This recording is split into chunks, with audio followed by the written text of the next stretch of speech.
आज की कक्षा में एमए उत्तरार्ध के विद्यार्थियों का स्वागत है।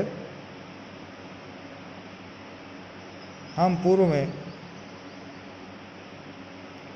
चर्चा कर रहे थे निबंध पर, और उसी चर्चा के अंतर्गत हमने निबंध की परिभाषाओं को जान लिया था, निबंध की विशेषताओं पर चर्चा की थी, और आज हम निबंध के तत्वों पर चर्चा करेंगे कि निबंध के तत्व कौन कौन से होते हैं। जैसा कि हमने परिभाषाएं पढ़ी, जब निबंध की परिभाषाओं का अध्ययन हम कर रहे थे तो कुछ परिभाषाओं में कुछ ऐसी बातें निकल के आ रही थी जिससे हमें पता लगता था कि निबंध में क्या होता है।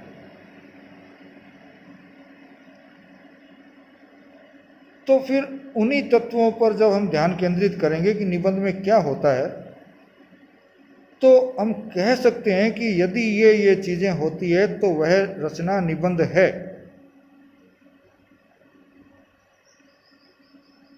तो जिस तत्व के आधार पर हम कह सकते हैं, जिस विषय वस्तु के आधार पर हम कह सकते हैं कि ये निबंध है, वही उस रचना की, या हम इस समय निबंध पर चर्चा कर रहे हैं तो निबंध की विशेष रचना तत्व होंगे। तो विशेष रचना तत्व होने का हम ये यहाँ निकाल सकते हैं तात्पर्य कि निबंध जो है इन्हीं तत्वों से मिलकर के बना होता है। तो जिन चीज़ों से बनकर के कोई रचना बनती है उसे ही हम उसका तत्व कहते हैं। तो इन तत्वों को हम यहाँ खोज करके ये पता करेंगे कि निबंध किन किन आधारों पर टिका हुआ होता है, या निबंध के तत्व कौन कौन से होते हैं। तो निबंध के तत्व विभिन्न विद्वान जब उन पर विचार कर रहे हैं या कर चुके हैं, तो उन्होंने जो बातें हमारे सामने रखी उसी के आधार पर हम अध्ययन करते हैं यहाँ कि उनमें भी मतभेद मिलेगा, अंतर मिलेगा। कोई विद्वान निबंध के तत्व कितने ही बताता है, कोई विद्वान कितने ही बताता है। तो ये तत्वों में अंतर इसलिए आ जाता है कि वो इन तत्वों को विभिन्न आधारों पर कसौटी पर लेते हैं। उनका आधार, उनकी कसौटी अलग अलग लेते हैं। अब वो किस कसौटी पर लेकर के निबंध के तत्व तय करते हैं, उसी के आधार पर तत्व कौन से हैं वो सामने आएगा, और तत्व कितने हैं वो सामने आएगा। तो यहाँ हम इस बात पर भी चर्चा करेंगे कि निबंध के तत्वों का वर्णन हम किस आधार पर कर सकते हैं कि कितने तत्वों के निबंधों के कितने तत्व हो सकते हैं। तो निबंध के तत्वों का वर्णन हम निम्नलिखित आधारों पर कर सकते हैं। मूलतः तीन आधारों पर निबंध के तत्व का अध्ययन या निबंध के तत्वों का अध्ययन किया जाता है। पहला आधार लिया जाता है अंग, अर्थात निबंध के कितने अंग होते हैं, उसके आधार पर निबंधों का वर्गीकरण किया जाता है। निबंध के तत्वों का वर्गीकरण किया जाता है, अर्थात निबंध के कितने तत्व होते हैं वो उसके भीतर पाए जाने वाले अंगों को आधार मानते हुए किया जाता है। दूसरा है व्यक्तित्व के आधार पर, इसकी विस्तार से चर्चा हम बाद में करेंगे कि लेखक का व्यक्तित्व उस निबंध में किस तरह से झलकता है, उसके आधार पर भी निबंध के तत्व बताए जाते हैं। तीसरा है अभिव्यक्ति के आधार पर, अर्थात निबंध में जो विचार लेखक प्रकट कर रहा है उसकी अभिव्यक्ति किस प्रकार से हुई है वो मायने रखता है। तो उसके आधार पर भी तत्वों का विवेचन किया जाता है, विस्तार से हम बाद में पढ़ेंगे। तो इस प्रकार से हम देखते हैं कि निबंध के तत्वों का वर्गीकरण मान लीजिए, या निबंध के तत्व कितने होते हैं इस संख्या को तय करना मान लीजिए, तीन आधारों पर किया गया है। व्यक्तित्व के आधार पर, अंगों के आधार पर, और अभिव्यक्ति के आधार पर। इस प्रकार से 3 आधार निकल करके आते हैं जिनके आधारों पर निबंध के तत्व बताए गए हैं। तो सबसे पहले हम अंगों के आधार पर निबंध के कितने तत्व होते हैं, इस बात पर यहाँ गौर करेंगे, विचार करेंगे। वैसे तो कोई भी साहित्यिक रचना हो, पर यहाँ हम निबंध के बारे में चर्चा कर रहे हैं, तो निबंध को ही ध्यान में रखते हुए बात करेंगे। निबंध के मूलतः 2 पक्ष होते हैं, या किसी भी साहित्य के मूलतः 2 पक्ष होते हैं। पहला भाव पक्ष और दूसरा कला पक्ष। कला पक्ष में जो रचना ध्यान देती है वहाँ भावों पर अधिक ध्यान दिया जाता है, और जो कला पक्ष जो होता है उसमें कला पर अधिक ध्यान दिया जाता है। इसका तात्पर्य ये नहीं निकलता कि भाव पक्ष जिसमें होता है उसमें कला पक्ष होता ही नहीं है। जिसमें कला पर ध्यान दिया गया है वहाँ भाव नहीं होता है, लेकिन अधिक ध्यान जो है वो उस तरफ केंद्रित किया जाएगा जिसको लेकर के लेखक या रचनाकार आपके सामने अपनी बात उस निबंध के माध्यम से रखना चाहता है। तो भाव पक्ष और कला पक्ष, यहाँ हमने देखा है कि मूलतः 2 पक्ष निबंध में होते हैं। अब ये देखिए कि क्या खाली एक पक्ष से निबंध का निर्माण हो जाता है? क्या दूसरा पक्ष बिल्कुल भी सामने नहीं आएगा या बिल्कुल उसको गौण बना दिया जाएगा? ऐसा भी नहीं। एक अच्छे निबंध की रचना के लिए ये बहुत आवश्यक है कि इन दोनों का समन्वय उस निबंध में होना चाहिए। जब दोनों का आपस में समन्वय होता है तो उस समन्वय के फलस्वरूप ही निबंध एक निश्चित आकार ग्रहण कर पाता है, निबंध एक विशिष्ट रूप ले पाता है। अन्यथा निबंध अपना स्वरूप जो कि अच्छा हो उसको ग्रहण कर पाने में सक्षम नहीं होगा। तो यहाँ दूसरी जो चीज़ निकल कर आती है वो ये है कि भाव पक्ष और कला पक्ष दोनों का आपस में समन्वय होना चाहिए, अन्यथा निबंध की रचना नहीं हो सकती। अब अगला सवाल आता है कि जब दोनों पक्षों का आपने समन्वय कर दिया, भाव पक्ष को भी आपने ले लिया, कला पक्ष को भी आपने ले लिया, तो उसके बावजूद निबंध का निर्माण किन तत्वों से मिलकर के होता है? यहाँ जो विभेदन होगा निबंधों के तत्वों का उसे हम कहेंगे अंगों के आधार पर। अर्थात निबंध के जो अंग होते हैं वो कितने हैं, किस तरह के हैं, उनको ध्यान में रखते हुए जो विभाजन होगा तो हम उसको कहेंगे अंगों के आधार पर निबंध के तत्वों का विभाजन। तो यहाँ निबंध का जो निर्माण होता है ये माना जाता है कि मूलतः 3 तत्वों से मिलकर के निबंध की रचना होती है। सबसे पहले हम उन तीनों तत्वों को देखते हैं जो सामान्यतः चला आ रहा है। हम पहली तीसरी चौथी से जहाँ से निबंध का प्रारंभ करते हैं वहाँ से ये बात चली आ रही है। निबंध का पहला तत्व जो अंग ही है, पहला अंग वो है प्रस्तावना। दूसरा अंग है उपपत्ति या विषय का प्रतिपादन, उपपत्ति या विषय का प्रतिपादन। और तीसरा है उपसंहार, उपसंहार। अब ये देखिए, हम जब शुरुआत में निबंध लिखते थे तो निबंध लिखते समय हम उस निबंध के साथ ये लिखते थे कि प्रस्तावना, और फिर उसमें क्या लिखना है वो लिखते थे। फिर आते थे विषय प्रतिपादन या उपपत्ति या कलेवर, और फिर उसके बाद उसके अंतर्गत जो चीज़ आनी चाहिए वो लिखते थे। और तीसरा, जब निबंध समाप्ति के निकट आता था तो उसका एक एकजाई रूप संक्षिप्त में सारी चीज़ें लेते हुए अपना निर्णय निकाल करके वहाँ रखते थे, वो तो होता था उपसंहार। वो भी लिखते थे, हम शीर्षक के रूप में भी लिखते थे कि उपसंहार। लेकिन जैसे जैसे हम बड़ी कक्षा में होते जाते हैं या हमारे विचार और अधिक परिपक्व होते जाते हैं, वैसे वैसे हमको इन तत्वों का शीर्षक लिखने की आवश्यकता नहीं होती है। प्रस्तावना करते हैं लेकिन लिखते नहीं है कि प्रस्तावना, सीधा ही प्रारंभ कर देते हैं। उससे निबंध हिस्सों में बढ़ता नहीं, अलगाव नजर नहीं आता, निबंध एक रूप नजर आता है। तो सबसे पहले आते हैं हम प्रस्तावना पर। किसे कहेंगे प्रस्तावना? किस तरह की होगी प्रस्तावना?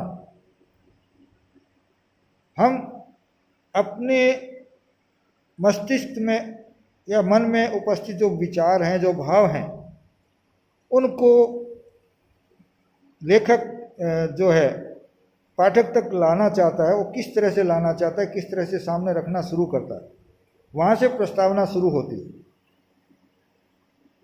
तो कैसे होगी प्रस्तावना? वो भी व्यक्ति पर निर्भर करती है कि वो किस तरह से प्रस्तावना को करना चाहता है। जैसे हम कोई अखबारों की जो है कटिंग ले लेते हैं, हेडिंग ले लेते हैं, या कोई मुख्य समाचार जो उस समय चर्चा में चल रहा है उसको ले लेते हैं, या कोई घटनाक्रम जो हमारे सामने आया है, हमारे साथ बीता है, उसको ले लेते हैं, या किसी पुस्तक का उदाहरण ले लेते हैं, किसी विद्वान द्वारा कही गई कोई बात ले लेते हैं, जो कि पाठक को तुरंत अपनी तरफ खींचे। ऐसी कोई बात इस तरीके से प्रकट नहीं होनी चाहिए कि पहली दृष्टि में ही पाठक उसको निरस्त कर दे कि नहीं ये तो बेकार। बड़े आकर्षक तरीके से उस बात पर जो ज्वलंत मुद्दा उस समय का होता है उसको अधिकतम ये कोशिश रहे कि आकर्षक तरीके से उसका ध्यान खींच ले, ताकि वह व्यक्ति उस रचना को पढ़ने के लिए बाध्य हो जाए और उस बात को पूरी तरह स्पष्ट कर दे कि हमें किस मुद्दे पर आना है। ये नहीं हो कि हमें जाना तो है पढ़ाई के मुद्दे पर और चले जा रहे हैं हम किसी और मुद्दे पे या सामाजिक विघटन पे, तो फिर वहां हमारा निबंध सफल निबंध नहीं होगा। तो ये तो था पहला जो तत्व प्रस्तावना। उसमें हम अपनी बात को इस तरीके से पाठकों के सामने लाते हैं ताकि जो बात हम कहना चाहते हैं वो स्पष्ट हो जाए और पाठक को अपनी तरफ आकर्षित कर दे। दूसरा जो तत्व है निबंध का वो है उपपत्ति या विषय प्रतिपादन। जो विषय हमने लिया है और जो जिस तरह से हमने उस प्रस्तावना में उस चीज को लिया है उसी को और आगे बढ़ाते हुए हम उस विषय के बारे में हर बात एक एक बात स्पष्ट करेंगे। अब ये स्पष्ट करने का तरीका भी सबका अलग अलग होता है। कोई उदाहरण पहले देता है और उसकी विवेचना बाद में करता है, कोई विवेचना पहले करता है, उदाहरण बाद में देता है, कोई बिना उदाहरण के सीधे सीधे अपने विचारों की अभिव्यक्ति कर देता है।